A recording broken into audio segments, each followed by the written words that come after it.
আপনারা আরেকটা ঘটনা আজকে দেখেছেন, যেটি মিডিয়াতে ব্যাপকভাবে এসেছে, যে আমাদের একজন জেলা পর্যায়ে দায়িত্বশীল তিনি ঢাকা থেকে গিয়েছেন।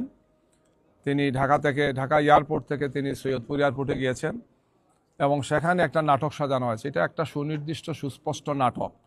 তিনি যখন ঢাকা এয়ারপোর্ট থেকে অর্থাৎ শাহজালাল বিমানবন্দরের অভ্যন্তরীণ টার্মিনালে যান, তখন তার সাথে সেখানে কর্তব্যরত অফিসাররা দেখেছেন তার সাথে যে ব্যাগ ছিল, সেখানে তার সাথে টাকা ছিল। যেহেতু এখন ব্যাংক বন্ধ, সব কিছু বন্ধ, একজন তার ব্যবসার কাজে তিনি যেতেই পারেন, নিতেই পারেন আভ্যন্তরীণভাবে, এটা কোনো ধরনের কোনো অসুবিধা নাই, আইনে কোনো ব্যত্যয় নাই।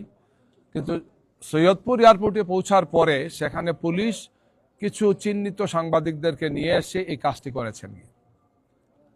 এবং আমরা এটাও জেনেছি যে পুলিশ অফিসার কাজটি করেছেন, তিনি আগের যে সেই কুখ্যাত মনিরুল ইসলামের সহযোগী হিসেবে তার একটা পরিচিতি আছে।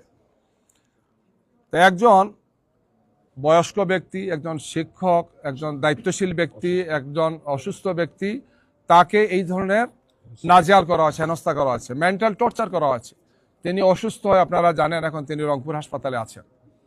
তো এই যে ঘটনাটা যিনি ঘটালেন, আমরা এসিকে বলেছি যে এটা আপনাদের একটা দায়িত্ব আছে, এটা ক্লিয়ার করা উচিত যে আমি কোনো ক্রিমিনাল অফেন্স করলাম না, আমার কাছে কিছু টাকা পাওয়া গেছে, এর ভিত্তিতে আমাকে আমার সম্মান মর্যাদা, আমার দলকে প্রশ্নবিদ্ধ করা হচ্ছে।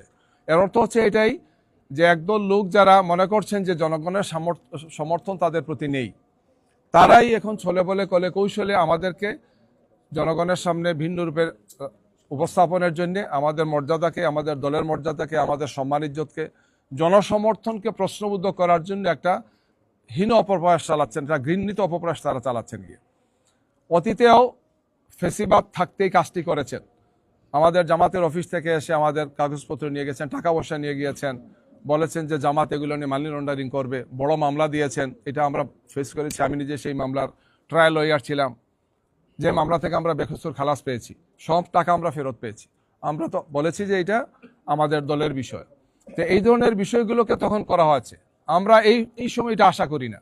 ফেসিবাদ বিদায় নিয়েছে, এই সময় এই ধরনের মানে মিথ্যা তথ্যের ভিত্তিতে ব্যক্তিকে বা তার দলকে প্রশ্নবোধক করা, জনগণের সামনে তাদের সম্মান মর্যাদাকে নষ্ট করার, যারাই অপপ্রয়াস চালাবেন জনগণ তাদেরকে রুখে দেবে।